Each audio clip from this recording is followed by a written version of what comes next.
नया दिन में नए सिरे से खुशामदीद। और अब हम बात करेंगे आपकी सेहत की, बच्चों की सेहत की। आपको मालूम है नूडल्स आपके बच्चों को मोटापे का शिकार कर सकते हैं। माहिरीन कहते हैं नूडल्स बच्चों की सेहत के लिए बहुत नुकसानदेह हैं। इनसे पेट भर जाता है फौरी, लेकिन ग़िज़ाइयत इनमें बिल्कुल नहीं होती, बहुत कमी होती है। बल्कि माहिरीन के मुताबिक इंस्टेंट फूड जैसी जदीद ग़िज़ा से पेट भरना आम है, लेकिन ग़िज़ाई अज्जा की कमी से जनूब मशरक़ी एशिया में लाखों बच्चे गैर सेहतमंद अंदाज में मोटापे का शिकार हो रहे हैं। फ़िलिपीन हो, इंडोनेशिया हो, मलेशिया हो, यहाँ की मईशतें अगरचे बेहतरी की जानिब गामज़न तो हैं और ये ममालिक अपने अवाम का मयार ज़िंदगी भी बुलंद कर रहे हैं।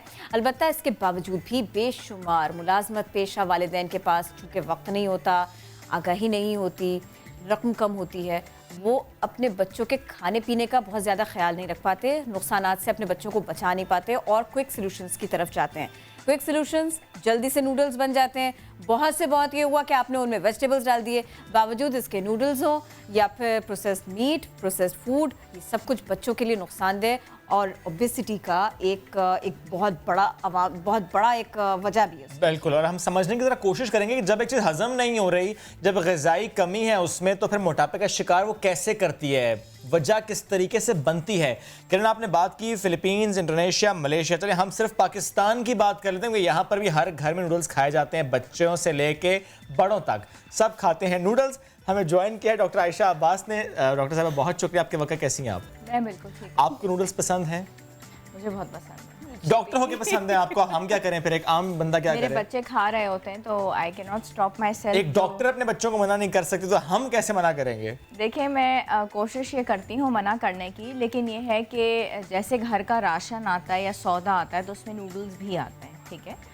और नूडल्स का है कि बेसिकली ये मैदे से बने हुए, ठीक है। तो जब डाइट के ऊपर बात आती है as a nutritionist and a doctor, ये मेरी रिस्पॉन्सिबिलिटी है कि अभी ये ओबेसिटी का जिक्र करें और मोटापा इतना ज़्यादा बढ़ रहा है, हम रोटी खाने से मना कर रहे हैं, हम चावल के कंट्रोल के ऊपर बात कर रहे हैं कि जी आपको एक्सरसाइज करनी है, आपको रोटी कम खानी है, तो नूडल्स तो बना वही मैदे से, ठीक है। एक बात, सबसे बड़ी बात। दूसरी बात यह है कि इसके अंदर प्रोटीन नहीं है और फाइबर नहीं है, तो ग़िज़ाइयत तो मौजूद ही नहीं है। लेकिन सर आपकी बात कट रही है, अगर हम इन नूडल्स में डाल दें, थोड़ा चिकन भी डाल दिया, वेजिटेबल्स भी डाल दी, यानी फाइबर प्रोटीन तो डाल दिया हमने, फिर बेहतरी डाल दिया, चीज़ भी डाल दें, चलें फिर इसमें बेहतरी ज़रूर आ जाएगी, लेकिन उसका मैदा तो वहीं रहेगा ना, वो मैदे से बना हुआ है। 1 cup of noodles is 136 calories, सिर्फ 1 कप इतना सा उसकी कैलोरीज बन जाती है, यानी कि कैलोरीज वाइज भी ऐसा नहीं है कि नूडल्स में कैलोरीज ना हो।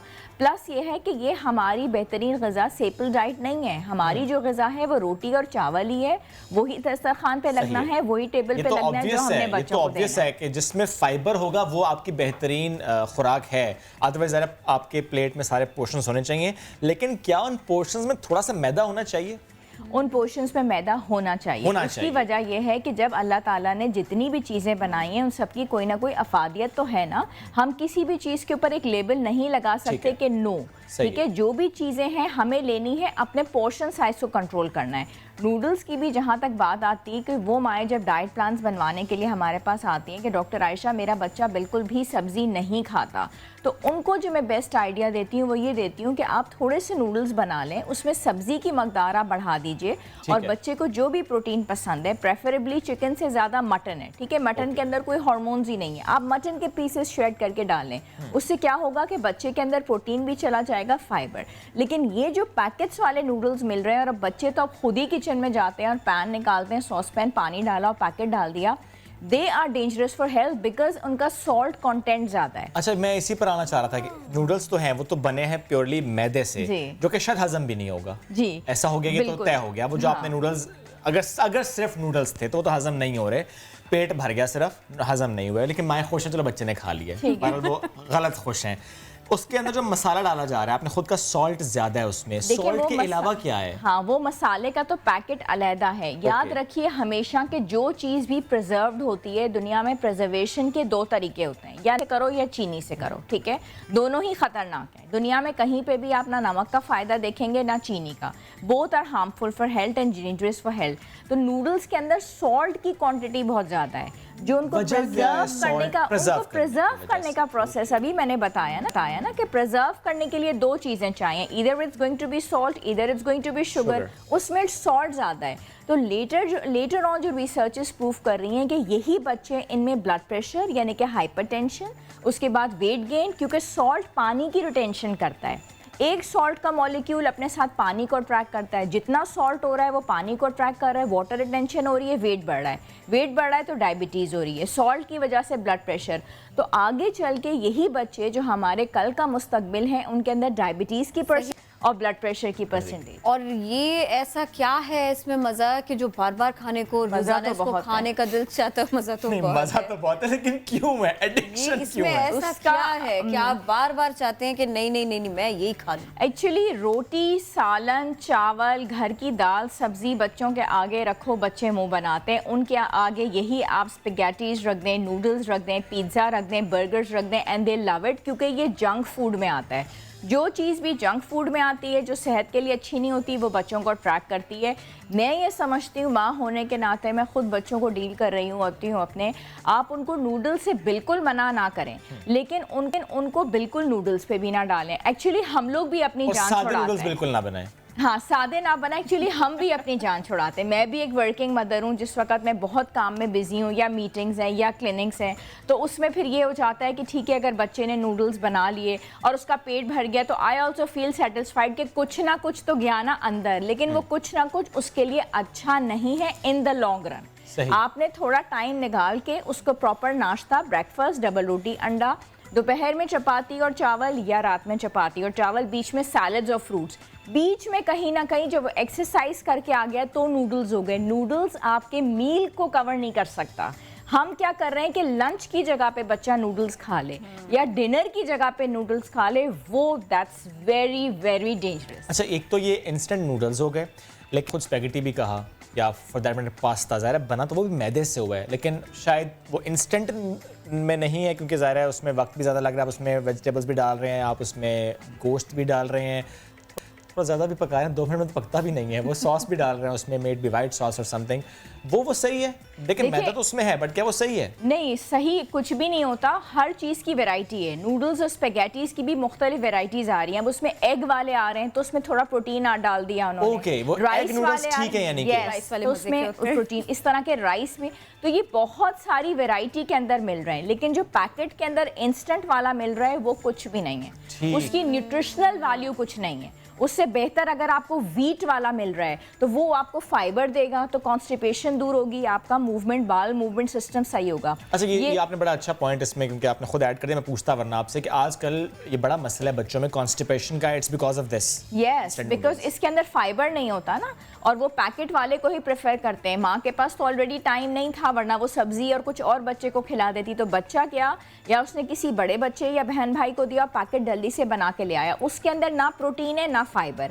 अब इस बच्चे की हाइट भी उस तरीके से नहीं बढ़ रही, ये सबसे बड़ा ड्रॉबैक। दूसरा, उसको फाइबर नहीं मिल रहा तो उसको कॉन्स्टिपेशन हो रही है, तो ये सबसे बड़ा मसला। इन दी एंड उसके पेट में दर्द ही होगा, बिकॉज वो इतने दिनों से नूडल्स खा रहा था, उसका पेट फूल रहा है, मगर वो प्रॉपरली बाल पास नहीं कर रहा, वो वॉशरूम ही नहीं जा पा रहा। अब माँ परेशान है कि मेरा बच्चा इतने दिनों से कॉन्स्टिपेटेड है, वो ये नहीं समझ रही कि जब फाइबर ही अंदर नहीं गया तो कॉन्स्टिपेशन कैसे रिलीज होगी, और इस तरह प्रॉब्लम्स फिर बढ़ती चली जाती है। पेशेंट्स ज़्यादा आ रहे हैं आपके पास, बच्चे स्पेशली माएँ आ रही हों कि कॉन्स्टिपेशन है, और जब फिर आपने हिस्ट्री तो मालूम पिछले 1 हफ्ते से खाए सिर्फ नूडल्स थे। बिल्कुल, और उनके डाइट प्लान में सबसे पहले हम नूडल्स को पहले कम करवाते हैं, इन दी एंड ख़त्म करवा लेते हैं, और उसके अलावा बहुत सारी चीज़ें या कॉम्बिनेशंस में दे दी। अगर पिज्ज़ा भी बच्चे पसंद कर रहे हैं तो उसमें भी वेजिटेबल्स डाल दिए, और थोड़ा सा उनके अंदर मीट का पोर्शन। क्विकली बता दीजिए, वैसे तो हम इंस्टेंट फूड और नूडल्स पे बात करने बैठे थे, पिज़्ज़ा हर किसी को उतना ही क्विक लगता है ना, और बहुत आसानी से, बहुत जल्दी से, या तो मंगवा के खा लो, या तो चलो आज छुट्टी मम्मा बना के दे दे। राइट,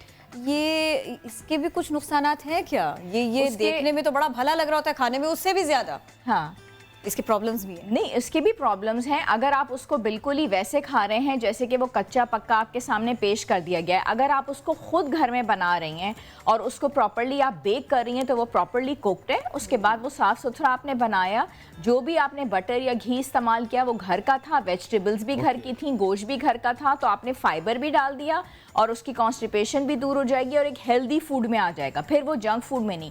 लेकिन वो जो आप ऑर्डर करके मंगवा रहे हैं, यू डोंट नो कि उसके पीछे उसकी बैकग्राउंड क्या है। वो आएगा, बहुत अच्छा लगेगा, गरम गरम होगा और बच्चे वो कैसे इतना बना शौक से है, खाते किस हैं। चीज से बना है, उस पे बिल्कुल ना जाएंगे तो खुद ही नहीं खाएंगे। No comments. No comment. बहुत शुक्रिया, आप साथ मौजूद थी। और जिस तरह इन्होंने कहा से आपके फैमिली यानी पेरेंट्स आते हैं या माएँ आती हैं और वो कहती हैं कि बच्चा वेजिटेबल नहीं खा रहा, उन माओ से ये भी पूछना चाहिए कि आप खुद वेजिटेबल्स खा रही हैं? अगर आप खुद नूडल्स खा रही हैं और ये सोच रहे हैं कि बच्चा नूडल्स ना खाए, तो ऐसा कतई नहीं होगा। You change your habits first, और बच्चे की हैबिट तब चेंज होगी। तब्दीली लाओ। लेकिन फिर खुद भी कम नूडल खाओ। बिल्कुल बिल्कुल ना खाओ, कम शम नहीं। मदर्स जो होती हैं वो डस्टबिन्स होती हैं, उसमें ये कि बच्चे जब नूडल्स खा रहे हैं एंड में जो कुछ बचाया तो आपने वो खा लिया, तो मदर्स डस्टबिन है, तो आप वो वाला डस्टबिन बने नहीं। ऐसे होता है क्योंकि वो अच्छा नहीं लग रहा होता कि वो प्लेट में कुछ चीज़ें बची हुई और फिर आप उसको फेंकें, तो वही चीज़ आप खाएंगी ना जो बच्चे खा रहे हैं। इस्लाम फैलाने के लिए पहले कबूल करना पड़ता है, आप पहले घर में तब्दीली लाएं। मुझे बहुत पसंद आई आपका कहना और आपका रिएक्शन, दोनों बहुत अच्छे लगे। Thank you so very much. इस टॉपिक पर आप हमारे साथ थी। और देखिए तो सही, अब हमको जो है ना वो एक आर्टिस्ट की भी बात करनी होगी, बड़ा क्विकली करनी होगी क्योंकि वक्त बड़ी तेजी से सिरक रहा है। यूं तो आपने संगे मरमर को तराश कर नक्शो निगारी करने वाले कई आर्टिस्ट देखे होंगे, लेकिन हम आज आपको मिलवाते हैं एक ऐसे आर्टिस्ट से जो लकड़ियों को तराश कर तस्वीर बना देते हैं। क्या बात है। दीपालपुर के वुड आर्टिस्ट शौकत अली, इनका शुमार पाकिस्तान के उन चंद आर्टिस्ट में है जो लकड़ी पर तस्वीरें तराशने का हुनर जानते हैं। तो शौकत अली से मुताल्लिक एक रिपोर्ट आपको दिखाते हैं। हथौड़ी और छेनी का इस्तेमाल महारत में बेमिसाल, लकड़ी पर तस्वीरें तराशने का हुनर भी कमाल। ये है शौकत अली, जिनका शुमार पाकिस्तान के उन चंद आर्टिस्टों में होता है जो लकड़ी पर तस्वीरें बनाने का हुनर जानते हैं। ओकाड़ा के इस घर में हर सू शौकत अली के शाहकार सजे नजर आते हैं। शौकत अली के मुताबिक लकड़ी पर तस्वीर बनाना ऐसा बारीकी का काम है कि जरा भी ध्यान इधर उधर गया तो सारी तस्वीर खराब हो सकती है। जबरदस्त रिपोर्ट आपको हमने दिखाई है। शौकत अली वुड आर्टिस्ट हमें ज्वाइन किया है इन्होंने। वेलकम कहेंगे आपको शौकत साहब। सर, लकड़ी को तराश कर तस्वीरें बनाना एक मुश्किल काम है, जबरदस्त ये हुनर है, आर्ट है ये। कब से सीख रहे हैं, कितना वक्त लगा आपको सीखने में, सिखाया किसने? सर, कोई भी हुनर सीखने के लिए इंसान की अपनी अंदर सलाहियत भी होती है और कुछ कोशिश होती है, मगर मुझे ये शौक़ बचपन से ही था। स्कूल दौर से ही फर्स्ट क्लास से सेकंड से ऐसा शौक़ बढ़ता गया। ड्राइंग करता था, कभी कार्टून बना लेने, कभी पिक्चर बना लेनी। तो अक्सर मेरे वालिद साहब भी डांटा करते थे कि जब देखें ये पिक्चरें बनाता रहता, पढ़ता कम है। तो ज़ाहिर है हर इंसान के अंदर कोई ना कोई सलाहियत होती है जो एक दिन वो उसमें कामयाब होता है। तो इसी तरह मुझे बचपन से शौक़ था। मेरी उस वक्त उम्र भी 7-8 साल थी, तब से मुझे ड्राइंग का शौक़ हुआ और आहिस्ता आहिस्ता इसमें मैंने आर्मी में ज्वाइन की। मैंने 10-12 साल में आर्मी में रहा हूँ। वहाँ पे एक दोस्त था गिलगित बल्तिस्तान में, उनसे मैंने वो जो फूल शूल बनते हैं फर्नीचर वाले, उसका मैंने सीखा कि अपने लिए बंदा कोई चीज़ बना लेता है। मगर मुझे उस हुनर, ये जो चीज़ है बहुत प्यारी लगी और किसी वजह से मुझे आर्मी छोड़ना पड़ी। और मैंने इस चीज़ को, आर्ट को जो मैंने इसमें कन्वर्ट किया पिक्चर में, तो वो लोगों ने बहुत उसकी वो अप्रिशिएट किया मुझे। तो मुझे बहुत ही उन्होंने सराहा कि ये बहुत ज़बरदस्त काम है। फिर तब से मैं कर रहा हूँ, तकरीबन इस 10-12-15 साल से मैं इस काम में हूँ। तो अब जाके मैं समझता हूँ कि मैं सीख रहा हूँ, ठीक है। पर फिर भी मैं पिक्चर इंशाल्लाह कोई ऑर्डर मेरे पास छोटे बहुत आते हैं, मैं बनाता हूँ। जो भी पिक्चर मिलती है मैं कोशिश करता हूँ कि उसमें इम्प्रूव करूँ उसको। अच्छा, ये बताइए ना, तरबियत किससे हासिल किया आपने और उम्र के किस हिस्से में आपको ये शौक़ हुआ?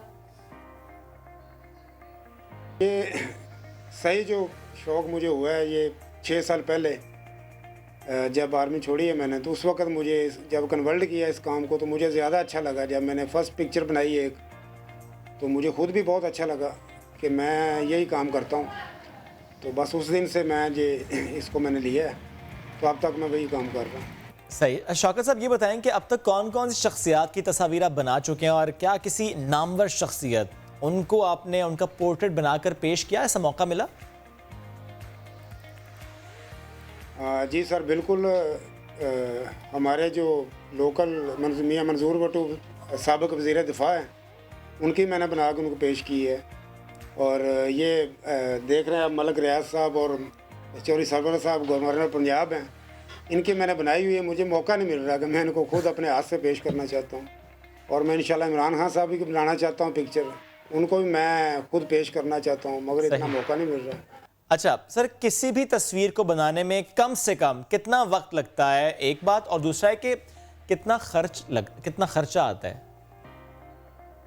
पिक्चर को बनाने में कम से कम 10 दिन का टाइम लगता है, 10 से 12 दिन भी लग जाते हैं एक पिक्चर को मेड करने में। और इस पे ख़र्चा जो आता है, एक पिक्चर को छोटे साइज़ में बनाऊं तो 1500-1800 खर्चा आ जाता है, थोड़ा बड़ा साइज़ करूं तो 2000-2500 तक जो इसका खर्च आता है, मैक्सिमम इतना ही होता है। Anxiety is a serious topic. Exactly. अगर आप नफ्सियाती मसाइल का शिकार हैं, एंग्जाइटी है, ज़हनी दबाव है, गैर मुतवाज़िन रवैया है, आप रिएक्ट कर जाते हैं बहुत जल्दी, तो आप इससे बाआसानी छुटकारा हासिल कर सकेंगे तब जब आप करना चाहेंगे, जब आप इसको सोच लेंगे कि मुझे करना है। और बात आपने ज़रा किससे करने, एक ऑप्शन भी होनी चाहिए। तो नौजवानों का एक ग्रुप है जनाब, साइकोलॉजिकल सर्विस फराहम करे, टॉक टू हेल्प, इसके नाम से नफ्सियाती आगाही फराहम करने वाला एक ग्रुप काम कैसे करता है, आज हम इसकी बात करेंगे। और इसी के लिए हमें स्टूडियो में ज्वाइन किया है तज़मीन हमारे साथ है, सारा हमारे साथ हैं, अदीबा हमारे साथ हैं और मुस्फिरा हमारे साथ हैं। वेलकम टू नया दिन। कैसी हैं आप लोग? तो बात करें मसाइल से, जहनी मसाइल से छुटकारे के लिए, ये ख्याल, इसके लिए आना, आगे आना, अमलन कुछ कर दिखाना। पहले तो मुझे ये बताइए, इस बारे में आपने सोचा कब था और फिर इसको प्रैक्टिकली करना, पहले मुझे इस सफ़र के बारे में बता दें आप अपने। ये बैक इन 2018 जब I started writing my blog, तो मुझे मेरा जो है एक्सपोजर हुआ, पूरा कम्युनिटी, पाकिस्तानी राइटर्स मेरे फ्रेंड्स बने, और फिर उससे मुझे पता चला कि कितने लोगों को डिप्रेशन है, किस तरह वो बात करते हैं, कितने लोगों के अंदर फेयर ऑफ जजमेंट, क्रिटिसिज्म वगैरह सबका एक है। और मुझे भी खुद होता था कि मेरे फ्रेंड्स तो हैं मेरे साथ, लेकिन आई वांट समबडी के एक ऐसा भी हो कि कोई स्ट्रेंजर हो जिससे बात हो जाए, बट देन वो मुझे पर्सनली ना जानता हो या जानती हो, तो मेरी बात भी हो जाए और मैं कंफर्टेबल भी फील करूँ, ना मुझे कोई प्राइवेसी का इशू हो, ना कोई अपने ऊपर कोई अटैक का इशू हो कि मेरे ऊपर कोई ट्रस्ट इशूज़ ना हो जाएँ। तो उस वक्त आई प्लान कि मैं जो हूँ, I should be a friendly और and a friend to everyone around the world. तो मैंने सोचा कि why not have an organisation online, क्योंकि पाकिस्तान में इसमें इतना एक्सपोजर नहीं है मेंटल हेल्थ पे। तो फिर ये था कि everybody is scared to go to a psychologist. उसको क्या लोगों के अंदर है, हम पागल नहीं हैं। तो लेकिन आपको पागल होना ज़रूरी तो नहीं है ना अपने आप को दिमागी ठीक करने के लिए। आप जितना फिजिकल पेन में है उतना ही आप मेंटल पेन में है। जितनी आपको एक गिरने से खराश आई उतना आपको एक किसी की बात से भी दिमाग पे खराश आई। जी, और ज़्यादा, क्योंकि words hurt you the most, क्योंकि आपके अंदर इमोशंस और फीलिंग ज़्यादा हैं देन योर फिजिकल पेन। तो इस वजह से मुझे था कि I should start an organization जो ऑनलाइन हो और लोगों को ऑनलाइन दे, क्योंकि everybody is on social media these days.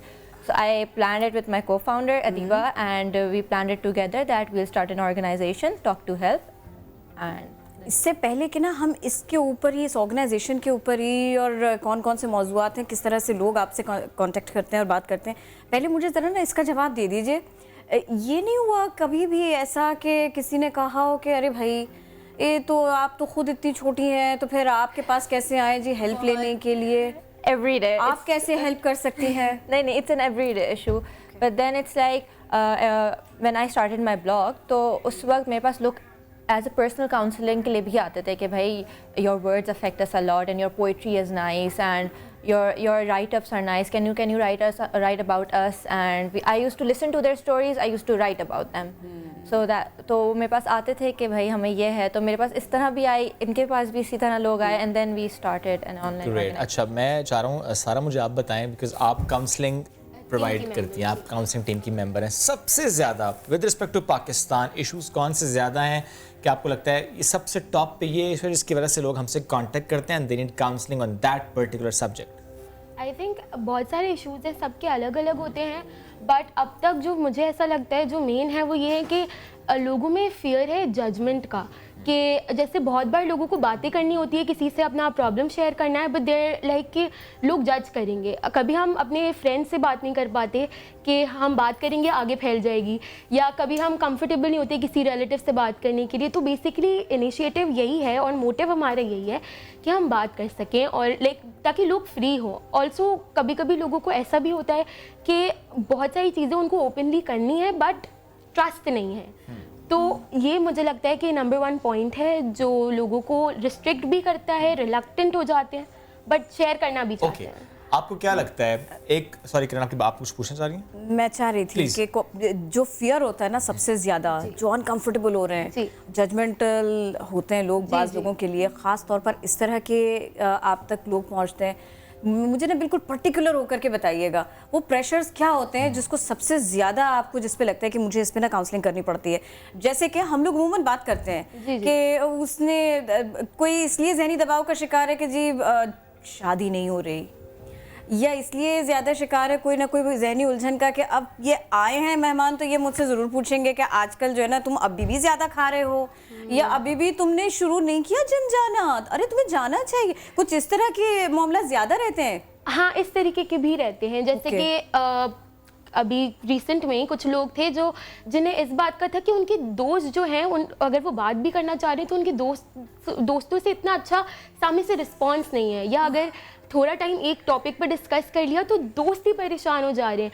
Like आप क्या एक्सपेक्ट करते हो कि अगर आप परेशान हो तो दोस्तों से या फैमिली में रिलेटिव से किसी से बात करो ताकि आप फ्री हो जाओ अपने टेंशन से। तो यही टेंशन होता है कि वो करना चाह रहे हैं बट उन्हें सामने से ऐसा रिस्पॉन्स नहीं मिल रहा, या कभी कभी जिससे वो बात करें वो कभी फैमिली में भी होता है जी। जैसे अभी रिसेंटली एक थी, मैं बात कर रही थी, उनकी फैमिली में थोड़े इश्यूज थे जिसकी वजह से उनकी मेंटल हेल्थ बहुत ज़्यादा इफेक्ट हो रही थी। अब वो चाह रही हैं कि वो अपना प्रॉब्लम सॉल्व करें और वो काफ़ी टाइम से काम कर रही हैं उस पर, मगर फैमिली जिनके साथ आप अपना लाइक दिन का बहुत ज़्यादा हिस्सा लाइक आप रहते हो, अगर घर पे ही माहौल इतना अच्छा नहीं होगा तो आपकी ब्रेन पे बहुत एडवर्स इफेक्ट होता है। तो कुछ ऐसे इश्यूज़ हैं। ऐसे इश्यूज़ हैं और कुछ ऐसे इश्यूज़ आते हैं जैसे अब वो इतना डर चुके होते हैं, वो इतना आपको इतना मतलब वो करते हैं, इनसिक्योर फील करते हैं कि वो आके बोलते हैं हम आपको तंग तो नहीं कर रहे, and then we have to tell them no, we are here for you 24/7, you can text us. There is this time when somebody messages me personally at 5 AM also, so if I'm awake and I'm not sleeping, I talk to them. I'm like हाँ मैं यहाँ हूँ, बात करो, क्या हुआ, yes, वो बात कर ले कि जो भी उठा हुआ हो, जो भी कोई मसला ना हो, we are here for you for counseling team तो 24/7 काउंसलिंग में 24 आवर्स अवेलेबल। लेकिन ऐसा भी होता है कि जो शख्स आपसे बात करे आपको लगे कि अब ये मेरे बस में नहीं, मुझे इसको रेफर करना है किसी और को, क्योंकि प्रॉब्लम जरा सिवियर हो गई है। अच्छा, तो बेसिकली हमारी जो काउंसलिंग टीम है उसमें 7 to 8 मेंबर्स हैं और हम इस चीज़ का बहुत ख्याल रखते हैं कि हम जिससे बात कर रहे हैं उसकी प्राइवेसी मेंटेन रहे, बिकॉज सामने वाला हमें ट्रस्ट कर रहा है और इतनी चीज़ें शेयर कर रहा है। तो हमारे पास पोल्स होते हैं on end of, like usually mostly every day but usually twice in a day. तो जो है हम उसमें पूछते हैं लोगों से, जिनको बात करनी है वो कांटेक्ट करते हैं, हम उन्हें कांटेक्ट करते हैं बेसिकली और हम बात करते हैं। अब लोग जैसे बहुत सारे लोग हैं जो बात करते हैं काउंसलिंग टीम में, तो लोगों को अलॉट हो गए हैं। जैसे कि अगर मैं 2 लोगों को हैंडल कर रही हूँ तो काउंसलिंग टीम में कोई और बंदा उनके मैसेजेस खोल के नहीं चेक करेगा ताकि उनकी प्राइवेसी मेंटेन रहे। बट अगर कभी हमें ऐसा फील होता है कि बहुत ज़्यादा सीवियर इशू है, ए हमारे पास साइकोलॉजिस्ट का ऑप्शन है, बी अगर हमें ऐसा लगता है कि बहुत सीवियर इशू है तो हमारे पास जो टीम है हम उनसे रेफ़र करते हैं और फिर एक म्यूचुअल डिसीजन पे आते हैं। अच्छा, कभी ऐसा होता है कि यह सारे के सारे लोग जितने आपसे राबिता करते हैं, आपसे बात करते हैं, वो सारे के सारे वाकई परेशान होते हैं? कभी ऐसा तो नहीं होता कि भाई ये परेशान नहीं है और बस ऐसे इन्होंने, जैसे हम लोग फेक आईडी से और फेक इशू से बहुत ज़्यादा है टाइम पास वाले ऐसा तो नहीं होता? वो पता चल जाता है हमें, पता चल जाता है। अब इतनी कब से कर रहे हैं, एक्सपीरियंस काइंड ऑफ चीज़ हो चुकी है कि हाँ कि अच्छा सही है, इसको किस तरह डील करना है, इसको हम आराम से भी जवाब देंगे तो कुछ नहीं होगा। हाँ, कुछ लोग होते हैं कि we have to be there for them, we have to आपको give them लगता है कि नहीं attention. इनको टाइम तस्मीन आपकी तरफ हम आएंगे क्योंकि आप लाइव सेशंस प्रोवाइड करती हैं, वो किस तरह से, इस मैकेनिज्म क्या है उसका? बेसिकली हम हर संडे को एक टाइम अलॉट कर देते हैं, पहले बता देते हैं कि हम इंस्टाग्राम पे लाइव जा रहे हैं या फेसबुक पे। ये हिडन सेशंस होते हैं, यानी जो हमारी टीम का कोई भी मेंबर अगर लाइव दे रहा है, लाइव कर रहा है, तो वो हिडन होता है, ठीक है। और उसमें हम कोई कोर प्रॉब्लम जो हमारी सोसाइटी में है मेंटल हेल्थ के हवाले से, जैसे फियर ऑफ जजमेंट हो गया, फियर ऑफ फेलियर हो गया, या हम जिस तरह से हैप्पीनेस सीख करते हैं वो गलत तरीका है, तो ये चीज़ें हम उनको बताते हैं। उनके हैंड्स ऑन कमेंट्स हमारे पास आते हैं, हम उनके जवाब देते हैं, और वो कुछ पूछते हैं हमसे तो हम उनको लाइव जवाब देते हैं। ये हैप्पीनेस सीख करने का सही तरीका क्या है? अब चूँकि आप तजुर्बेकार भी हैं और इतनी सी उम्र में बताए ज़रा। बेसिकली हम लोग बहुत मटेरियलिस्टिक है, ये एरा ही बहुत मटेरियलिस्टिक है, तो हम सोचते हैं कि हमें एक्स मिल जाएगा तो हम खुश हो जाएंगे, हमें वाई मिल जाएगा तो हम खुश हो जाएंगे। बेसिकली कंप्यूटर एल्गोरिथम की तरह हम हैप्पीनेस को जो है ना परसीव करते हैं, जो कि गलत है।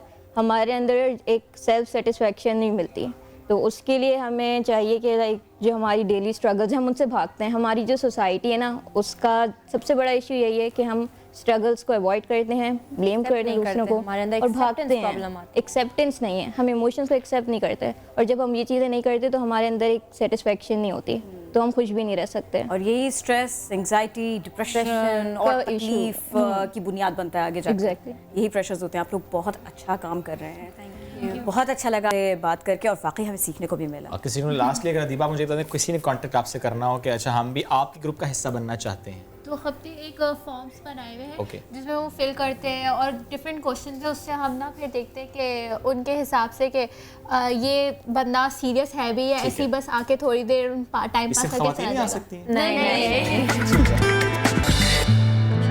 कहीं ना कहीं प्रोडक्शन के अमल को तब्दील करना पड़ेगा अगर अपने माहौल को बचाना है। और शुएब खड़े हो चुके हैं, क्या हुआ? खड़े हो जाए दोबारा से, कोई बात नहीं है। तो हम ज़रा अब आगे बढ़ेंगे। ये एक मामला था अहम, और इसके अलावा भी मामलात हैं ख़ास से अहम, और वो है स्टूडेंट्स की बात।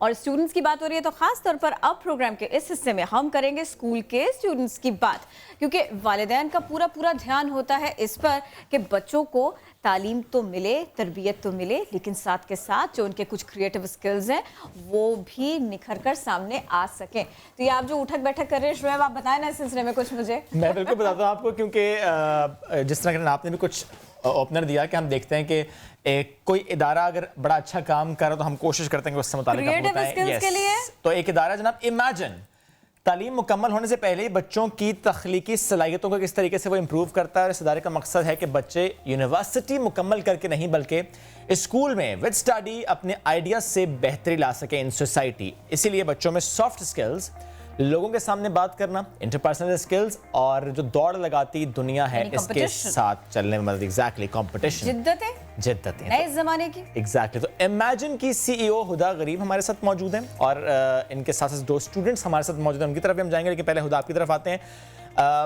किस तरीके से इमेजिन काम कर रहा है, बच्चों की तख्लीकी सलाहियतें किस तरीके से इम्प्रूव की जा रही हैं? What we at Imagine basically do is हम जो है दुनिया भर में एंटरप्रेन्योरशिप का कॉन्सेप्ट देखते हैं कि from high school level actually 13-year-olds के ऑनवर्ड्स जब बच्चों को अपॉर्चुनिटीज़ मिलती है कि वो आगे जाके अपने जो स्किल्स हैं, क्रिएटिविटी हैं, उनको आगे बढ़ाएं, और कोई ना कोई तरीके से उनको जो है वो बोलते हैं कि try and take it forward and make it a practical business idea, science fairs और ये ऐसी चीज़ हम दुनिया भर में देख लें। Unfortunately Pakistan is very restricted in that. हम एंटरप्रेन्योर्स को बहुत ही लिमिटेड कैपेसिटी में इंक्यूबेट करते हैं, हम उनको बहुत ही लिमिटेड कैपेसिटी में इंकरेज करते हैं, और ये अब NED जैसे जगहों ने काफ़ी हद तक ये सिलसिला शुरू कर चुका है। Having said that, what about a youngsters, जहाँ पे हमारी असल बेस बनती है, असल रूट बनती है, that is where we saw a niche in the high school level, वही 13-year-olds। Having worked in the education industry, मुझे एक लेवल ऑफ पोटेंशियल की आइडिया हो गई थी, where I then tapped into these, I start working with this school industry and I told them okay भाई, let's see how much your kids can dare to imagine and try and make their ideas into real life startups. Ideas इन्हीं के होते हैं? Ideas इनके होते हैं, हम सिर्फ उनको थोड़ी गाइडलाइंस देते हैं, उनकी बेस सेट करने में हेल्प करते हैं, फिर आगे आइडियाज ये पिच करते हैं, हम इनको मेंटोर्स और सब आइडियाज पिच कब करते हैं, किस लेवल पर? Different levels. एक तो हमारा फ्लैगशिप इवेंट होता है विजनरीज करके, वो हमने अभी 3rd एडिशन कराची में किया था यहाँ पे at the Marriott. sorry, the moving pig. तो उस पे जो है वहाँ, and we've also expanded to Lahore. So we are tapping into the Sindh and Punjab education market where we're asking these kids कि आप अपनी teams बनाएं, ideas बनाएं, link it to the 17 sustainable goals which can be health, education, sanitation and so on and so forth. Right. And उस पे primarily civic issues, I guess. Primarily civic issues, and start from the issues that you and I face at home. Yep. कि जैसे बारिश हो गई तो रास्ते ख़राब हो गए, लाइट्स का इशू हो गया, these sort of basic issues that you and I face. How can you find a realistic problem? Initially, government कहती है हम हमारी जुरिस्डिक्शन नहीं है, बच्चे नहीं कहते। बच्चे तो कहते हैं, बट इवेंचुअली तो मैं और आप जैसे लोग ये लोग भी तो प्रॉब्लम्स फेस कर रहे हैं। यानी सिर्फ और सिर्फ प्रॉब्लम ही इंडिकेट नहीं करना, उसके ऊपर प्रैक्टिकल सोल्यूशन एग्जैक्टली। तो बच्चे जब इस तरह से एक प्लान लेकर आते हैं तो आप लोग उसकी नोक पलक संवारते हैं और उसमें उनको फैसिलिटी देते हैं पूरी ऐसे ही करते हैं। उनको मतलब बहुत लोग होंगे अगर वो आइडिया जैसे जाके पिच करें, जैसे इनकी जो आइडियाज थी, बहुत लोग अगर जब वो जाके पिच करें तो लोग बोलेंगे कि ये क्या बचकाना है। इसको हम इस तरह समझ लें जैसे सिलिकॉन वैली का कांसेप्ट है कि आप आइडियाज पिच करते हैं हाई स्कूल लेवल। यस, बहुत हाई लेवल पर है, बट चलिए हम इसको क्या कंसीडर कर लेते हैं, because we have students Zuhaib and Hurain. तो ज़ुहैब आपकी तरफ हम आते हैं, आपका प्रोजेक्ट IYE यानी इन योर आइज, यही टाइटल है प्रोजेक्ट का? No, इनका था IYE। सॉरी, ये मैंने गलत कर दिया है। आपका सीव रोड्स था, आपका सीव रोड्स था जी, सेव रोड्स। तो ये जरा सेव रोड्स प्रोजेक्ट से मुतालिक बताएं। सेव रोड्स बेसिकली हमने इसका इंस्पिरेशन हमें अभी रिसेंट हैवी रेन से मिली थी, because the rains have destroyed lot of roads and caused a substantial amount of damage, so we wanted to work on that. इसमें हम बेसिकली क्या कहते हैं, ड्रेनेज सिस्टम हमने बनाया है, जो रेन वाटर होती है ना उसको हम रीयूज़ का पर्पस के लिए हम इस्तेमाल कर रहे हैं कि पाइपलाइन सिस्टम ऐसे बने। ये करंटली किसी मुल्क में है? ये प्रॉपर्ली इसको हम किसी मुल्क में ऐसे नहीं बनाया गया कि हम उसको वाटर को रिफिल्टर करके रिजर्वायर में जाके हम उसको इस्तेमाल करेंगे। ये हम पाकिस्तान में पहली दफ़ा हम चाह रहे हैं कि मौजूदा हालात को देखते हुए कि भाई पानी आता भी है, ज्यादा बारिश आता है और वो पानी सेव नहीं हो पाता है। अनफॉर्चुनेटली आप अगर ज्यादा बारिश होगा और ज्यादा पानी आएगा तो ज्यादा पानी सेव होगा, ऐसे है? जी बिल्कुल। सेव का आइडिया काम चलाएगा, उस पर काम आएगा। सेव नहीं होगा, वो फिर जाके जहाँ पे जो उनकी आइडियाज हैं कि वो जाके आगे भी जहाँ पे वाटर शॉर्टेजेस हैं उनकी इरिगेशंस को हम सब फैसिलिटेट करेंगे। थोड़ा सा एक्सप्लेन कर सकते हैं? वास्ट कर सकते हैं, एक्सप्लेन करते हुए जरा कराची के पर्सपेक्टिव से। नहीं कोई इशू नहीं। शुरू तो हमें वैसे स्लो स्टार्ट लेना पड़ेगा इसके ऊपर। फॉर एग्जांपल बहरिया टाउन है, अभी बहरिया टाउन में नई सड़क डली है, न्यू सैनिटेशन सिस्टम है, तो हम वहाँ से करेंगे कि वहाँ पर हम इसको प्रोड्यूस करेंगे, इसको हम लगाएंगे ताकि आगे जाके फिर पूरे कराची में स्प्रेड हो सके। यानी सड़कें ऐसी कंस्ट्रक्ट हों, स्लोप्स ऐसी हों कि वो पानी खुद ब खुद इकट्ठा होता चला जाए। ओके, तो ये आपका आइडिया। अब आते हैं हम हुरैन की तरफ।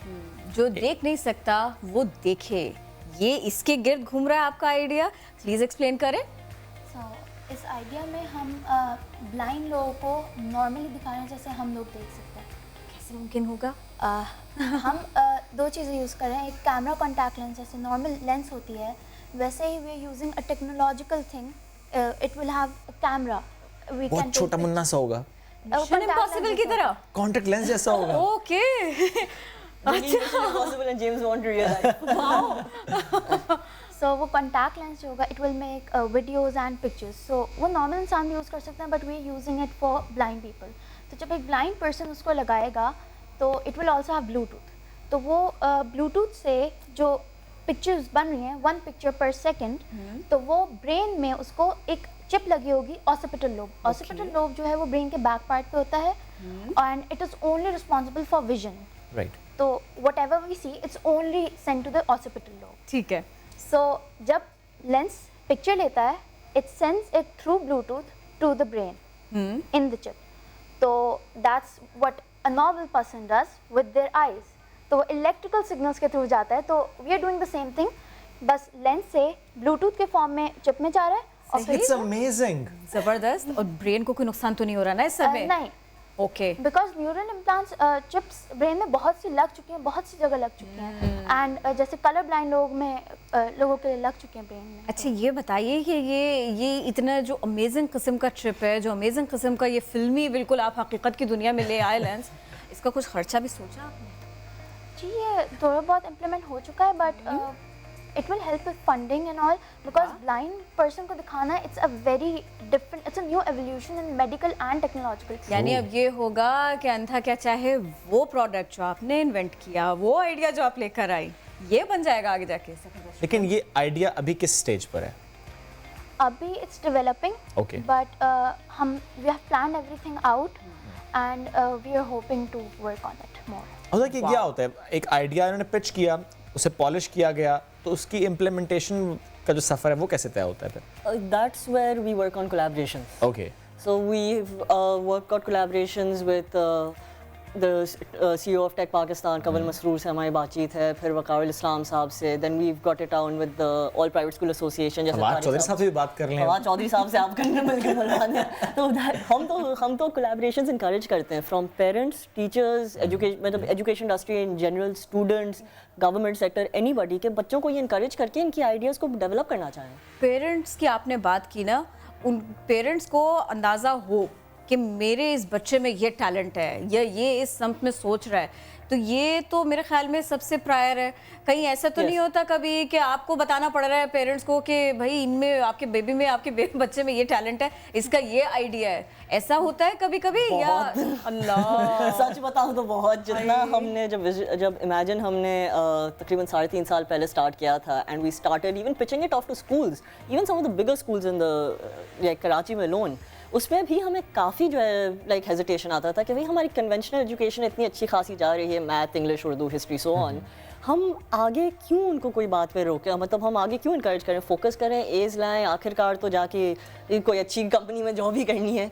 The what we want to encourage the parent is कि देखिए मैथ में शायद बच्चा अच्छा नहीं हो, आई विल प्रॉमिस यू, मैंने अपने मास्टर्स लेवल तक अपने मैथ्स के क्लासेस में रो के गुजारा है मैथ। हैविंग सेड दैट कि बच्चे में कोई ना कोई कुछ ना कुछ एक टैलेंट होता है, मेरे और आपके अंदर, सबके अंदर एक यूनिक टैलेंट है। Our job as a community is to support each other and back each other up to try and take that talent out. And सिर्फ अभी ये पाकिस्तान में कि मतलब सिर्फ अपने community में, family में representation नहीं करें, पाकिस्तान के उन्हें global scale करें। और ये ही नहीं है, और भी स्टूडेंट्स हैं, और भी बच्चे हैं, और भी बहुत सारे आइडियाज़ हैं, ऐसा है? We have millions of students in this city who are these are students who have mashallah gotten a chance with the schools and the backgrounds they come through. That is why we are focusing on our collaborations and all with all these associations कि हम उनको भी reach out करें, उनका भी talent हो, गरीब हो, अमीर हो, that doesn't make a difference, right? At the end of the day, किसी के पास भी हो सकता है, किसी की मिरास नहीं है। You're doing wonderful job. Thank you so very much for joining us today, हुदा। आपका बहुत शुक्रिया ज़ुहैब, ज़बरदस्त आइडियाज़ हैं, स्पेशली मुझे आपका आइडिया बहुत अच्छा लगा। आपका आइडिया भी बहुत लगी। बात हम क्या कर रहे थे? बात हम ये कर रहे थे कि रोशनी हेल्पलाइन आखिर क्या कर रही है, कितना अच्छा काम कर रही है प्यारों को अपने प्यारों से मिलाने के लिए। ख़ास तौर पर हम बच्चों की सेफ्टी की बात कर रहे थे। हमने जिक्र किया था कसूर का, तो कसूर के वाक़यात, चूनिया के वाक़यात, और अब ऐसा क्या किया जाए कि हमारे जो बच्चे हैं वो तहफ़्फ़ुज़ का माहौल उनको मिले। रोशनी हेल्पलाइन क्या काम कर रही है? मोहम्मद अली साहब हमारे साथ हैं। मोहम्मद अली साहब, हम आपसे ये जानना चाह रहे थे, चूनिया का वाक़या हो गया, अफसोसनाक वाक़या इंतहाई। पुलिस का कहना ये है कि पहले दिन से वो लोग इस सिलसिले में काम कर रहे थे। हमारा सवाल ये है कि तब अगर नहीं कर रहे थे तो क्या अब कुछ करने पर आमादा हैं? देखें, अभी वैसे तो ये अफसोसनाक वाक़या जो चूनिया में हुआ है, या इससे पहले ज़ैनब का वाक़या हुआ, ये कोई हमारे लिए कोई नया गम नहीं है। बिल्कुल। मेरे ख्याल में अगर आप उसमें जाएं, बैक पे जाएं, तो आपको लग जाएगा सन 2000 के अंदर जो है एक जावेद इकबाल नामी शख्स ने जो 103 बच्चों का मर्डर किया था। ठीक है ना? होना तो ये चाहिए था कि उसके बाद से कोई ऐसे इक़दाम कर लिए जाते कि इस तरह के वाक़यात रूनुमा ना हो दोबारा। अभी अफसोसनाक बात यह है कि चूनिया में जो ज़िला कसूर के अंदर ये वाक़यात हुए हैं, 4-5 बच्चों की डेड बॉडीज़ मिली और अभी भी कई बच्चे वहाँ लापता हैं। तो हमारी टीम ने, हमने एक वहाँ पे फैक्ट फाइंडिंग रिपोर्ट हमने तैयार की, वहाँ पे फैक्ट फाइंडिंग किया हमने। तो एक तो बुनियादी बात हमें ये पता चली कि वहाँ पे जो है, जो लोग हैं उनको अपने बच्चों की सेफ्टी सिक्योरिटी से इतना कंसर्न नहीं है। ठीक है ना? एक तो ये बुनियादी बात सामने। सर ये कैसे? ये ऐसे कि जैसे वो इस बात से कोई फ़िक्रमंद नहीं है कि उनका बच्चा किसी वीरान इलाके में चला गया, किसी दुकान पे मुसलसल जा रहा है, किसी बाज़ार में जा रहा है, अकेले जा रहा है, आ रहा है। नेग्लिजेंस, उस तरह की कोई मॉनिटरिंग वालिदैन नहीं करते जो कि करनी चाहिए। ठीक है ना? अब ये भी नहीं है कि मतलब हम इस तरह का माहौल बना देंगे, बच्चों के लिए जेल कायम कर दें, घर को बना दें। लेकिन चूंकि वाक़यात ज़्यादा रिपोर्ट हो रहे हैं, इसलिए अब ज़रा, लेकिन चूंकि फैक्ट फाइंडिंग में ये चीज़ आई है सामने कि वालिदैन की कहीं ना कहीं नेग्लिजेंस नज़र आई है। अब दूसरा काम ये है कि बच्चों के साथ जब वाक़या हो जाता है, गुम हो जाता है, कुछ हो जाता है, तो फिर काम शुरू होता है पुलिस का, सही, या हम जैसे किसी चाइल्ड प्रोटेक्शन इदारों का। अब ये हुआ कि फैक्ट फाइंडिंग में एक बात ये सामने आई कि ये जितने केसेस हुए हैं चूनिया में, तमाम वालिदैन ने पहले मरहले में गुम होने के फौरी बाद कंसर्न पुलिस स्टेशन से रब्ता किया था। लेकिन कोई तफ्तीशी अमल या रिपोर्ट नहीं की गई। सर रिपोर्ट ही नहीं किया गया? रिपोर्ट ही नहीं किया गया, और ये कहा गया कि आप बच्चे को तलाश कीजिए और तलाश कीजिए और हम आपकी मदद करेंगे, और अगर ये तलाश मतलब नहीं मिलता है बच्चा, फिर आप आइएगा, फिर हम इसके लिए कुछ करेंगे।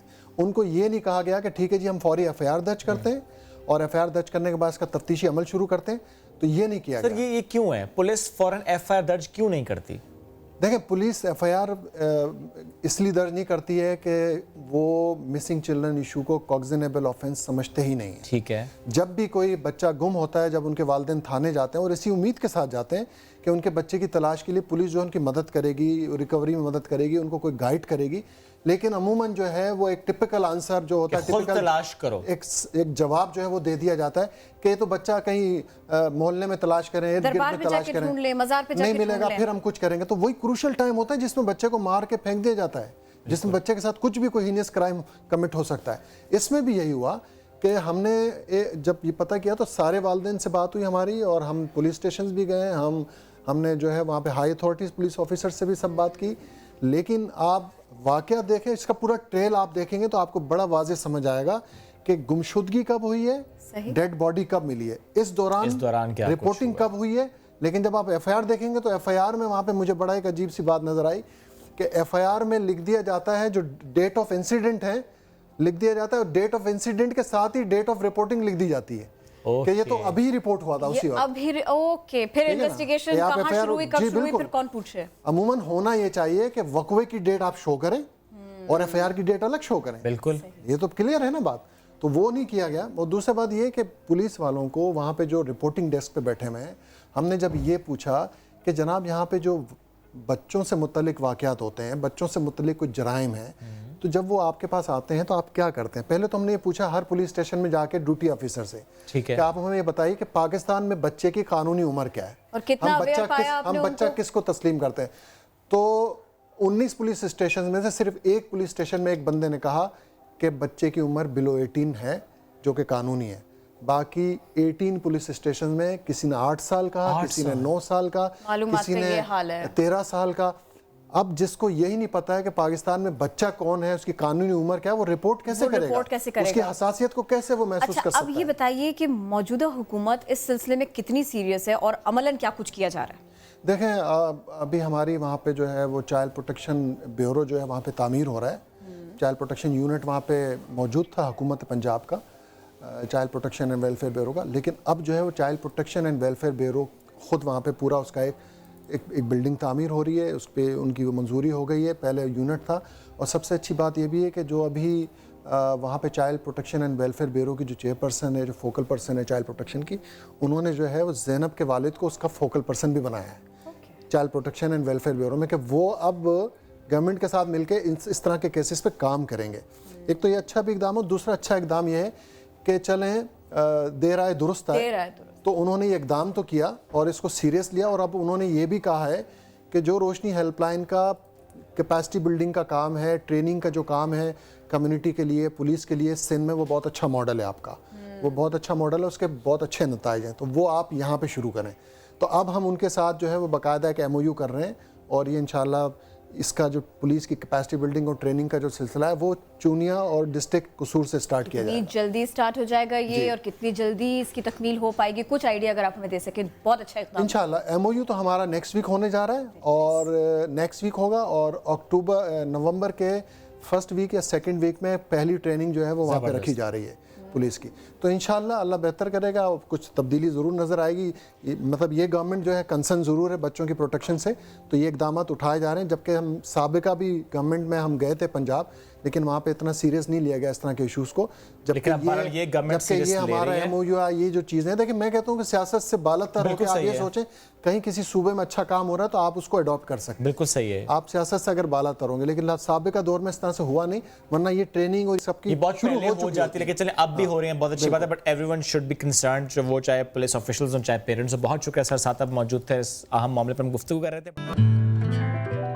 हम रोज़ाना बात करते हैं कि आपके किचन में क्या क्या कुछ है कि जिससे आप बड़ी सहूलत जो है ना बड़ी आसानी से अपने सामने पा सकते हैं, लेकिन क्या आपको पता है कि आप खर्चा बचा सकते हैं? कम खर्च बालानशी, क्या क्या कुछ हो सकता है, आज हम इसकी बात करेंगे। एग्जैक्टली, स्पेशली आपने बात की तो हम जो मेडिसिन वाला ड्रॉ है ना उसकी बात करेंगे कि ठीक है यूज करनी होती है मेडिसिन, लेकिन अल्टरनेटिव क्या है, ऑर्गेनिक्स, नेचुरोपैथी, इसकी आजकल बहुत डिस्कशन होती है। क्या है ये? और आप हमें कॉल भी कर सकते हैं, हमारा नंबर नीचे फ्लैश होगा, अभी नहीं हो रहा, अभी आगे जाकर हो जाएगा, आप उसे कॉल कीजिए, तैयारी रखिए, कॉल कीजिए। आप डॉक्टर बिल्किस से गुफ्तगू कर सकेंगे, अपना कोई मसला बयान कर सकेंगे, नंबर फ्लैश हमने कर दिया, उस पर कॉल कीजिए। देखिए अनाउंस करना पड़ेगा। डॉक्टर बिल्किस वेलकम टू, कैसी हैं आप? बिल्कुल ठीक, नाइस ब्लू, ब्यूटीफुल ब्लू, जबरदस्त। तो ये एक्सप्लेन करें पहले, नेचुरोपैथी क्या है? नेचुरोपैथी नेचर से जो चीज़ें हम लेते हैं, बहुत सारे लोगों को नेचुरोपैथी के बारे में पता नहीं होता, वो इतनी हैरत से अहले इल्म वाले भी पूछते हैं भाई नेचुरोपैथी नेचर, जैसे देखिए नेचर माँ को पता होता है कि बच्चे को कैसे आपने संभालना है, सर नेचर जो है हमारी मदर है,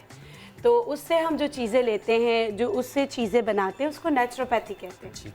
जैसे देखिए बहुत, मैं आपको इसको और आसान करूं कि मछली अपने बच्चे को नहीं सिखाती कि तैरना कैसे है, सही, कुदरत सिखाता है। तो इसी तरह कुदरत की चीज़ों से जो हम चीज़ें बनाते हैं उसको नेचुरोपैथी कहते हैं। इसकी बड़ी ब्रांचेज हैं, इसमें मैं ये कहूँगी एलोपैथिक भी इसकी एक ब्रांच है। नेचर से ही सीखा है ना, नेचर से चीज़ें ड्राइव करते, सिंथेटिक चीज़ें वो एक अलग चीज़ है, लेकिन होम्योपैथी भी इसी की ब्रांच है। होम्योपैथी में भी 90% नेचर से चीज़ें लेते हैं। हर्बोलॉजी यानी कि हर्ब्स में भी तो है ही नेचर, हर्ब्स तो है ही प्लांट सोर्स, तो इसको कहते हैं नेचुरोपैथी। Very nice. तो आज हमारे पास सिर्फ और सिर्फ इंग्रेडिएंट्स नहीं है, वहाँ पर कुछ और चीज़ें भी हैं जी, जो फिनिश्ड गुड्स में आती हैं, फाइनल प्रोडक्ट्स में आती हैं। अच्छा, मैं लेकिन वह इनसे मुताबिकत रखती हुई। जी बिल्कुल, मैं ये बताना चाह रही हूँ, मुझे ये टास्क दिया गया था कि कम खर्च बालानशी, कि मेरी कंपनी है नेचुरलाइज, हर कोई नहीं अफोर्ड कर सकता, हालांकि पाकिस्तानी प्रोडक्ट्स होने के हिसाब से बहुत इनकी रेंज बहुत कम है, लेकिन फिर भी आप ऐसी प्रोडक्ट या ऐसी चीज़ें देखिए, जब प्रोडक्ट में कोई चीज़ डलती है तो उसमें एक्सट्रैक्ट होते हैं, उसमें चीज़ें होती हैं, उसमें फिर मशीन है, पैकेजिंग है, मशीन है, ट्रांसपोर्टेशन है, बहुत सारी चीज़ें। तो मैं आपको सबसे पहले जिसे हम मैजिक प्लांट कहते हैं जो है एलोवेरा, ठीक है। अब एलोवेरा से आप कैसे फ़ायदा उठा सकते हैं, अपनी स्किन वगैरह का कैसे वो कर सकते हैं। देखिए हर जैसे मैंने भी क्लेम किया हुआ है कि ये 99.9% इसमें ब्यूटी मिनरल्स हैं, सही, तो आप वो कैसे घर में बना सकते हैं ना, कि हमने क्या किया, मैंने एलोवेरा का जेल निकाल लिया, लेकिन देखिए कहीं ये वाली जो चीज़ मैंने आप लोगों के लिए रखी थी कि बताऊं, ये कभी भी इस्तेमाल नहीं होगी। ओके, जरा वो छिलका रह गया ना, तो जरा छिलका रह गया तो आपको इचिंग हो सकती है। ये प्योर जेल आपने लेना है, ठीक है, जो किचन में अच्छी तरीके से काम करता है वो सही तरह काटेगा। जी बिल्कुल बिल्कुल, ये मैंने नहीं किया, इसका मतलब है ये रह गया, ठीक है। हम इसको ब्लेंड कर देते हैं। अब एलोवेरा की खुशबू बाज़ लोगों को पसंद नहीं है, सही है, तो हम इसको प्रोडक्ट में कैसे ढाल सकते हैं वो मैं आपको बता रही हूँ। हमने इसको अच्छी तरीके से ब्लेंड करना है। ओके, आपने इसमें कोई पानी भी नहीं डाला, ये बड़ा अच्छे से खुद ही ब्लेंड हो गया। बिल्कुल पानी नहीं डालना, अगर हमने पानी डाल दिया तो फायदा नहीं है। अच्छा, ये जो जाग बन रहा है ना, ये खुद ही बैठ जाए। Okay,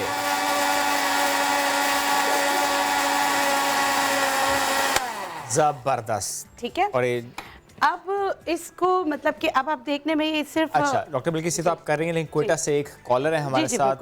good morning. Good morning sir. Doctor Bilkis आपको सुन रहे हैं, क्या पूछना चाहेंगी? अस्सलाम डॉक्टर बिल्किस। वालेकुम अस्सलाम जी, फरमाइए। डॉक्टर बिल्किस, मेरा एक क्वेश्चन ये है कि मेरा ब्लड प्रेशर बहुत लो रहता है। अच्छा, ठीक नहीं होता, और मेरे बेटे का पैदाइशी नज़ला है। क्या मसला है? पैदाइशी नज़ला।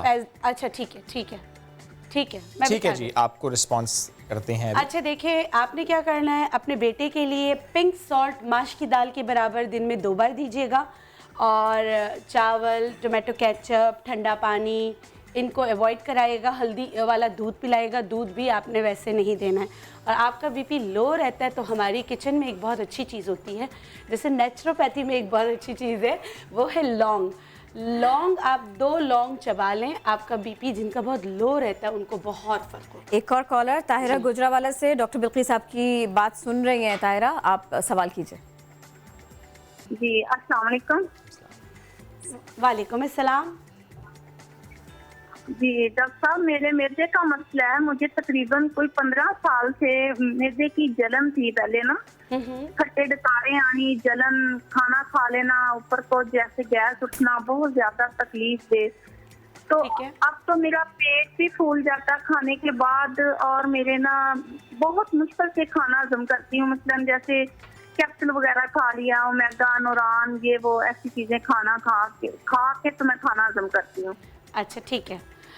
देखिए सबसे पहले आप H. पाइलोरी का टेस्ट कराएं, मुझे लगता है आपको अल्सर है।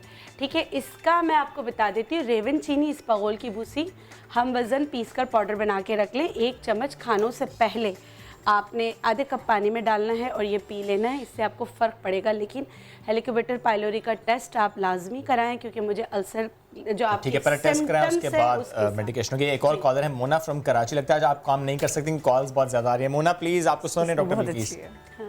टीटरी ऑयल तो नहीं? नहीं दूसरा है। जी मोना बताइए। अस्सलाम वालेकुम। वालेकुम अस्सलाम जी, फरमाइए।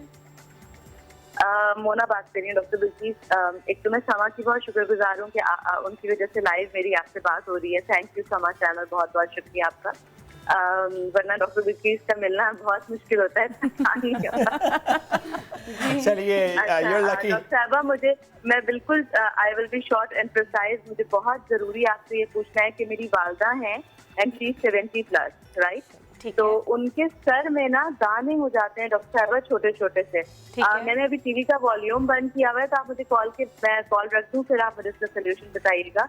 अक्सर वो उनको किसी ने नीम का तेल बताया या डिफरेंट चीजें बताई हैं, लेकिन हम लोगों ने बहुत चीजें ट्राई की हैं, लेकिन मेडिसिन कोई भी फिलहाल ट्राई नहीं किया। वो मेडिसिन यूज करना नहीं चाह रही है क्योंकि वो बहुत सेंसिटिव है। अच्छा, मुझे सिर्फ एक बात बता दें, शुगर ब्लड प्रेशर है? शुगर ब्लड प्रेशर है? अल्हम्दुलिल्लाह शुगर की पेशेंट तो नहीं है, ब्लड प्रेशर है, लेकिन अल्हम्दुलिल्लाह वो कंट्रोल होता है बहुत। अच्छा, कंट्रोल। ठीक है, मिसेस फैसल फ्रॉम हैदराबाद, उनकी कॉल भी ले लेते हैं, फिर इकट्ठा जवाब देंगे। मिसेस फैसल प्लीज आप बताइए। हेलो अस्सलाम वालेकुम। वालेकुम सलाम। जी मैं मिसेस फैसल हैदराबाद से बोल रही हूँ। जी सवाल कीजिए। मेरा सवाल ये है कि मेरी बेटी है 3 साल की, उसे ना दाने बहुत निकलते हैं, कभी सर में कभी चेहरे पर। मैंने डॉक्टर्स को दिखाया, हमेशा यही होता है कि वो एक सिरप देते हैं, वो पिलाती हूँ, ठीक हो जाते हैं, फिर दोबारा हो जाते हैं। मैंने कहा भी डॉक्टर से कि टेस्ट वगैरह कुछ लिख दें, लेकिन किसी ने अभी तक कोई टेस्ट इसका नहीं करवाया है। ठीक है, आपको डॉक्टर बिल्किस जवाब दें। पहले मोना के अच्छा, उसके लिए देखिए आपकी मदर को एक चीज़ पीनी पड़ेगी, और जो छोटी सी बच्ची है जो 3 साल की, उसके लिए भी यही दवा है, चराइता। चराइता जो है आपने क्या करना है, 1/4 टीस्पून भिगो देना है, खोलते गर्म पानी में इसका इन्फ्यूजन हो जाएगा, तो ये 2 खानों के बाद दीजिए। बच्ची को जब दें तो थोड़ा सा इसमें मीठा डाल दें। लेकिन जिनके भी सर में दाने निकलते हैं, तो एक चीज़, सर में या बॉडी में कहीं पर भी आपको पस वाले दाने निकलते हैं, तो ग्लूटेन जो एलर्जी पैदा करता है उसको आप छोड़ दें। ग्लूटेन गंदम में भी होता है और भी बहुत सारी चीज़ों में होता है। जब तक हम उसका रास्ता नहीं रोकेंगे तब तक हम इलाज करा नहीं सकेंगे। फिर कोई भी पैथी उसको हम ये कह देते कि वक्ती तौर पर आराम आ जाता है। तो सबसे पहले ग्लूटेन को बंद कर दें, मीठा बंद कर दें। बच्ची के लिए मैंने थोड़ा सा शुगर इसलिए कहा कि जाहिर सी बात है चराइता थोड़ा कड़वा होता है, तो टेस्ट के लिए कहा था। आप जिनके सर में दाने निकल रहे हैं, या नीम का सल्फर बहुत अच्छा होता है, इसलिए कहते हैं नीम का तेल, क्योंकि नीम में नेचुरल सल्फर पाया जाता है, गंधक। And sulphur is very good for skin. हाँ, फॉर स्किन।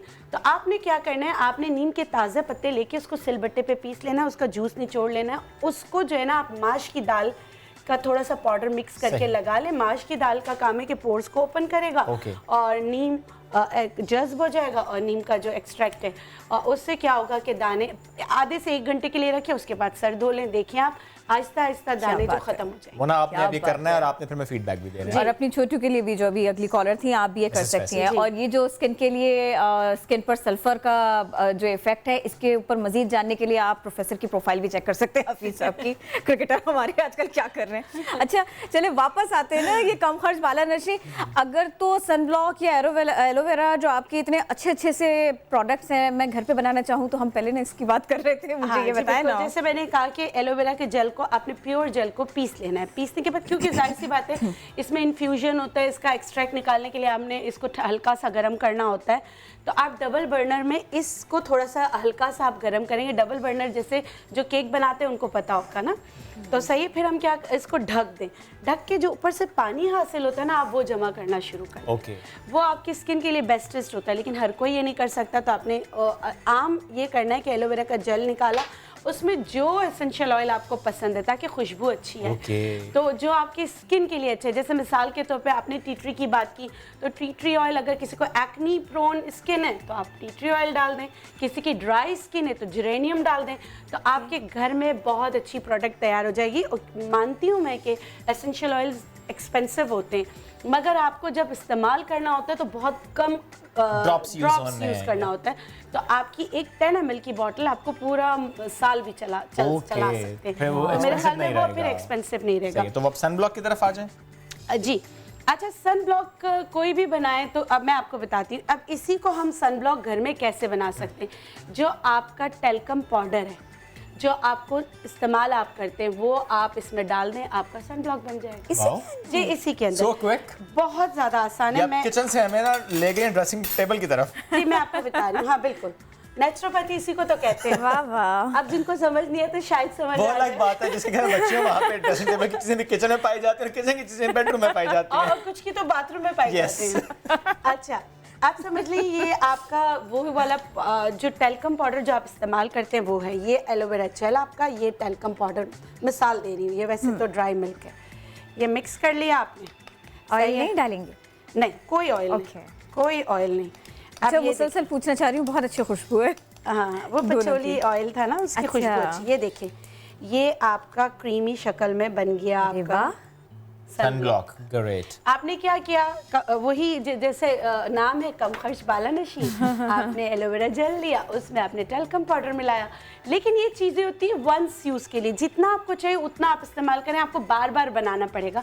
इसके लिए आपको एक चीज़ पे यकीन रखना पड़ेगा, मेहनत में अजमत। ये अब ये बताएंगे, जो इतना कुछ आप यहाँ बना रही हैं, क्या आप ये सारा बनाती भी इसी तरह, कोई मशीन का इस्तेमाल होता है? नहीं, मशीन का इस्तेमाल होता है, सब कुछ होता है। हाँ, ओबियस ज़्यादा, लेकिन वो भी केमिकल से उतने ही दूर है जितना ये था। देखिए केमिकल हर तरह के होते हैं, तो हमारे जो केमिकल होते हैं वो ड्राइव किए हुए होते हैं प्लांट सोर्स से। और पूरी कोशिश होती है कि प्लांट सोर्स वाले हो, और एक ग्रेड, उसमें भी A B C सारे ग्रेड सही, तो ये वाली सारी चीज़ें। अच्छा मैं आपको अब बनाना बता रही हूँ स्क्रब, क्योंकि स्किन की स्क्रब आप घर में कैसे बहुत अच्छा स्क्रब कैसे बना सकते हैं। सबसे पहले आपने, और यही चीज़ें इन्हीं के एक्सट्रैक्ट जो है हमारे प्रोडक्ट में, तो क्यों ना आप घर से बनाएं। आपने लिया चीनी, सही है, 2 चम्मच। अच्छा ये फुल बॉडी स्क्रब है, उसके साथ साथ आपकी स्काल्प में भी आपकी स्किन ही है, आप सर पे भी लगा सकते हैं जिन, और ये नॉर्मल टू ड्राई स्किन के लिए मैं बता रही हूँ। अच्छा मैंने यहाँ पे, मैं ब्लेस हूँ क्योंकि मैं चित्राल की हूँ, तो बादाम सारी चीज़ें मिल जाती हैं। जैसे आप आई मैंने थोड़े से वॉलट्स खा भी लिए थे। अखरोट सबसे अच्छा होता है, बादाम बहुत अच्छा होता है, और शहतूत बहुत अच्छे होते हैं। अच्छा कोई बात नहीं, बीइंग अ पाकिस्तानी हमारे मुल्क में हर जगह आपको ड्राई फ्रूट्स की दुकान पे मिल जाते हैं और बहुत सस्ते मिलते हैं, तो आप थोड़ा थोड़ा लेकर रख लें कि आपने अगर स्क्रब बनाना है। तो मैंने इस्तेमाल इसमें किया है, बादाम इस्तेमाल किया है, और इसमें शहतूत इस्तेमाल किए और अखरोट इस्तेमाल किए, चीनी लिया, और इन सबको मैंने बहुत अच्छी तरीके से पीस के, ये भी मैं 2 चम्मच डाल दूँगी। ठीक है, अब इसमें मैं डालूँगी ड्राई मिल्क या टी वाइटनर। टी वाइटनर बेहतरीन है ड्राई मिल्क से भी। कोई भी अच्छी ब्रांड का टी वाइटनर आप 2 चम्मच ले लें, ठीक है, और इसको मिक्स करें। अच्छा मेरी प्रोडक्ट में क्योंकि गुलनार वगैरह ज़्यादा होता है, ये देखिए जैसे मेरा यहाँ रखा है वाइटनिंग स्क्रब, लेकिन मैंने आपको घर में बनाना बताती हूँ।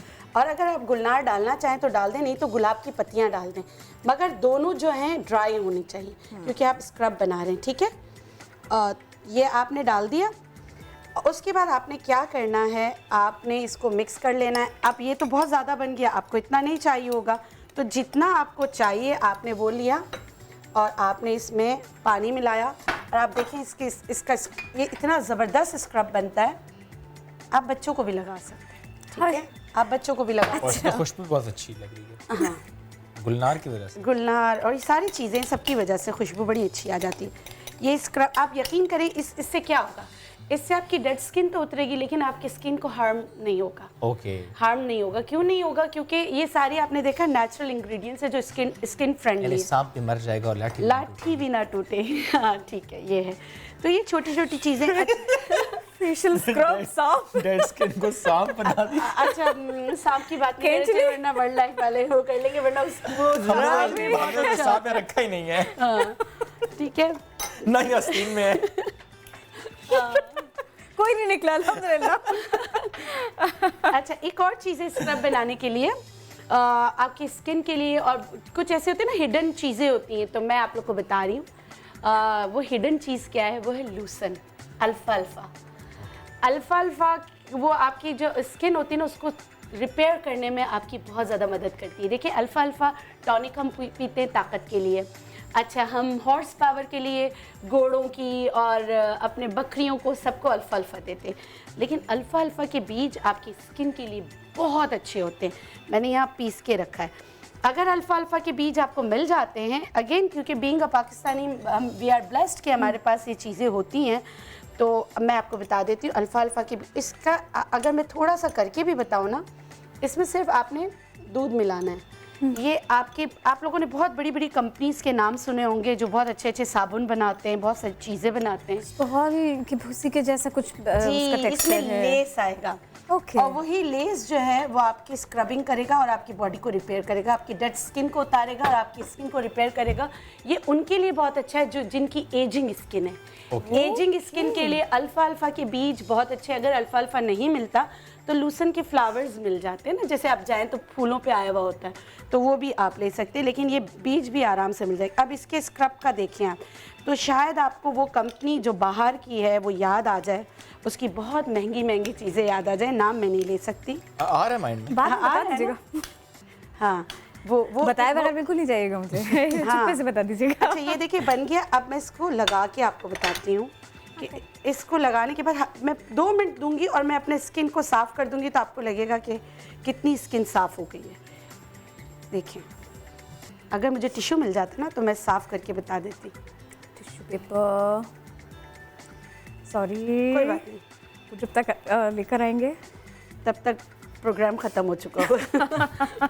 ये देखें, ये जिनके अच्छा, ये किसके लिए अच्छा है, ये एक तो एजिंग स्किन के लिए बहुत अच्छा है, उसके साथ किसके लिए अच्छा है, स्ट्रेच मार्क के लिए अच्छा है। ओके। तो ख़वातीन जिनके स्ट्रेच मार्क हो जाते हैं उनके लिए भी बहुत अच्छा है। अगर ये वाला लगाया जाए तो आपको बहुत ज़्यादा फ़ायदा देगा इंशाल्लाह। वाकई फ़र्क है जी, इतनी जल्दी? जी, इतनी जल्दी बहुत फ़र्क आता है। और अगर एजिंग, हाथ धोया नहीं है? नहीं, मैंने हाथ नहीं धोया। अगर मैं इसको साफ़ कर लूँ ना, अब मुझे नहीं पता कि स्क्रीन पे इतना मालूम हो रहा है कि नहीं, लेकिन ये फर्क बहुत है। हाँ, नजर आ रहा है। इस तरह नकल्स के लिए बड़ी ख़वातीन परेशान रहती कि नकल्स डार्क होते हैं। बिल्कुल। एक तो हार्मोन्स चेक करा लें, और हार्मोन्स का बड़ा इसमें ताल्लुक होता है। ओके। ठीक है, उसके साथ जो है ना आप ये करें, आपको बहुत फर्क पड़ेगा। नहीं, दोनों के सही है। मैं कहने लगा था बीवियां मुक्के मारती हैं तो उनके नकल खराब हो जाते हैं ना मारा करें। ये तो है। रबिया पे पूरा भरोसा था। अच्छा, ये जो पड़ा हुआ है आपके पास, ये प्रोडक्ट है फॉर स्कार्स। जी, ये मैं गिफ्ट लाई थी। आई थिंक उसके पीछे है। जी, नहीं, उससे भी पीछे है। अच्छा, ये वाला है। सिर्फ घूम के चले जाते हैं। अच्छा, स्कार्स के लिए आपने क्या करना है, आपने लेना वैसे बता दें इसमें क्या क्या। सफ़ेद मौसली।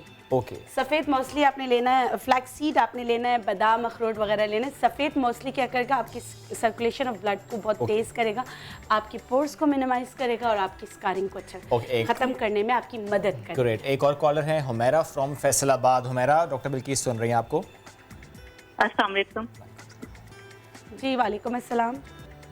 जी, मैं हुमैरा बात कर रही हूँ फैसलाबाद से। जी जी। तो मेरे ना सर के बाल जो हैं वो सारे उतर रहे हैं तकरीबन। पहले तो काफ़ी हेल्दी थे, तो अब सारे उतर गए हैं। तो मेरा काफ़ी बड़ा मसला बना हुआ है और मुझे टेंशन भी इतनी ज़्यादा हो रही है। आप प्लीज़ मुझे या तो अपना नंबर दे दें, या फिर मुझे कोई ऐसा रेमेडीज का है या कोई अच्छी दवाई भेजें ताकि मैं थोड़ा सा बेहतर हो सकूँ। मैं बहुत ज़्यादा परेशान हूँ और मेरे ये सर की हेडेक की वजह से हो रहा है। अच्छा, हेडेक की वजह से हो रहा है। हेडेक किस वजह से होता है? वो भी तो खुद नहीं होता, वो भी तो बहुत सारे हेडेक सॉरी किसकी वजह से? मैं थोड़ी सी नर्वस हो गई हूँ ना। नहीं, किसकी वजह से हो रहा है जी? मैदे की वजह से ना, सर दर्द की वजह से हो रहा है? एक मैदे का भी मसला है ना, जलन होती है खुराक वाली नाली में, तो 3 साल से ये मसला है। कैप्सूल वगैरह खा रही हूँ, उससे वो फर्क नहीं पड़ता। डेली खाती हूँ, पानी भी नहीं हजम होता। अच्छा। तो अगर ना खाऊं तो अच्छा ठीक है। तो अभी आपने बताया तो वो मुझे पता नहीं चला क्या आपने कहा। दूसरा मुझे प्लीज बता दें, अपना नंबर भी दे दें। अच्छा, मेरा नंबर? हाँ जी, मेरी सिस्टर का भी मसला है, वो भी हमने आपसे राब्ता करके पूछना है, उसकी इच्छाइयों का मसला है। अच्छा देखिए, मैं साफ बात आपको कहूँगी, मेरी असिस्टेंट्स होते हैं वो फ़ोन पे बात करते हैं। अदरवाइज हमारे कंट्रोल रूम वाले भी इनको नंबर दे देंगे। बिल्कुल नंबर दे देंगे। मेथी दाना आप एलोवेरा के जेल में भिगो के रखें, इन्फ्यूज़ करें 7 दिन तक। उसके बाद उसको पीस कर थोड़ी सी माश की दाल और ये वाला 1 चम्मच लेके सर की जड़ों में लगाएं। लेकिन जब तक आपका मैदा सही नहीं होगा, आपके बालों का मसला हल नहीं होगा। क्योंकि जब आपको अल्सर हो या कोई और मसला हो, तब होता है खून की भी कमी हो जाती है, बहुत सारी चीज़ें होती हैं। और किसी भी पैथी को ब्लेम देने से अच्छा है कि जब डॉक्टर आपको 1 महीने की दवा देके कहता है कि आप वापस आएँ, आप लोग नहीं जाते, आप लोग वही उसकी फ़ीस बचाने के लिए वही दवा वापस इस्तेमाल करें। अच्छा, 2 बातें हैं। पहले आप पहले वाले सवाल का जवाब देना। इन्होंने अभी कहा, और ऐसा उमूमन होता है, मेरे बाल जा रहे हैं, एक तरफ तो ये कि बाल जा रहे हैं, दूसरी तरफ ये कि टेंशन।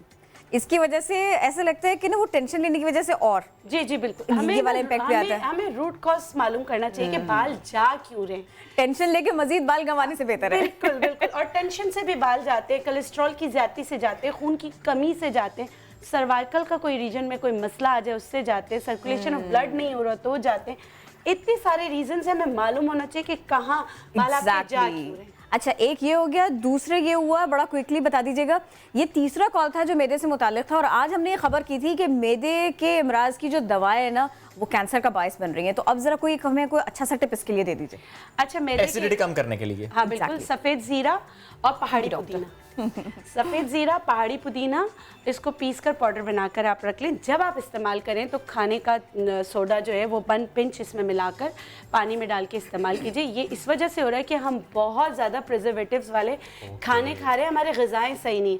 मैदा हमारा रिसीवर है, अगर वही चीज़ें सारे केमिकल रिसीव करेगा, हमें अपना लाइफस्टाइल बदलना पड़ेगा, हमें सोने जागने के औकात सही करने पड़ेंगे, तो फिर ही हम इससे निजात हासिल कर सकते हैं। वरना ऐसा नहीं हो सकता कि आप नुस्खे भी इस्तेमाल करें और चीज़ें भी वही खाएं। अक्सर लोग ये कहते हैं ना कि एंटीबायोटिक ले तो रहा हूँ, अगर खा लिए माल्टे तो क्या है, सर्दियों की बात कर रहा हूँ, अगर गला ख़राब हो जाए तो लोग ये कहते भी हैं। जी thank you so very much. आप हमारे साथ थी, इस बारे में बता रही थी। कम खर्च बालानशी आज हमारा ये टॉपिक था, और हम कोशिश करेंगे कि हम आपका रिस्पॉन्स उसका देखते हुए उसको इस टॉपिक को इंक्लूड रखें। डॉक्टर बिल्किस को बुलाते रहे।